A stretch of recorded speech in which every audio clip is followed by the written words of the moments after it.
આજે શનિવારને 16 તારીખ સાંજે 10 વાગે અમે લાઈવ પ્રસારણ કરવાના છે, કારણ કે અમારા ગામડાની અંદર આવ્યા છે નાયક આખ્યાન કરવા માટે, હસુભાઈ નાયક. કારણ કે હસુભાઈ નાયકના આખ્યાન બહુ પ્રખ્યાત છે અને બહુ પ્રચલિત છે. એટલે આજે એને ભવાઈયા કહેવાય, અને ભવાઈયા હોય ભવાઈ કરે.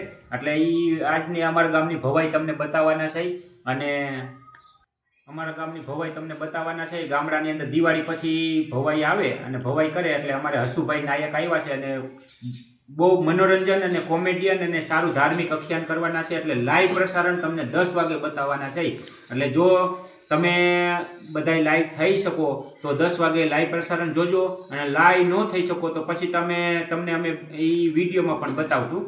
બને ત્યાં સુધી પ્રયત્ન કરશું, કારણ કે ટાવરનો કોઈ પણ ઇસ્યુ રહે અને ન થાય તો વિડીયો તો અમે ઉતારશું, અને વિડીયો ઉતારીને તમને રજૂ કરશું. એટલે કાલના બ્લોકમાં તમે એ નાટક જોઈ લેજો, અને આજ લાઈવ પ્રસારણ જરૂર જોજો. બને ત્યાં સુધી તો અમે બને ત્યાં સુધી પ્રયત્ન અમે કરશું. ટાવરનો ઇસ્યુ નહીં રહે તો લાઈવ પ્રસારણ બતાવશું. હસુભાઈ નાયકનું આખ્યાન છે ભવાઈ આવવાની છે. એટલે અમારા ગામની ભવાઈ આજના જ લાઈવ, આપણા ગામની પ્રખ્યાત કા આપણે વર્ષો વર્ષ આવે રમવા. હસુભાઈનું બહુ પ્રખ્યાત છે, હસુભાઈ નાયકનું, અને એનું જ આ ટોળું આવ્યું છે. એટલે બહુ પ્રખ્યાત છે. સાંજે નાટક કરવાને રમવાના છે. એટલે ભવાઈ જોજો અમારા ગામની, જરૂર ને જરૂર જોજો લાઈવ સાંજે 10 વાગે. બને ત્યાં સુધી પ્રયત્ન કરશું. નહીં થાય ટાવરનો ઇસ્યુ રહેશે તો બીજે દિવસે વિડીયોમાં જોઈ લેજો.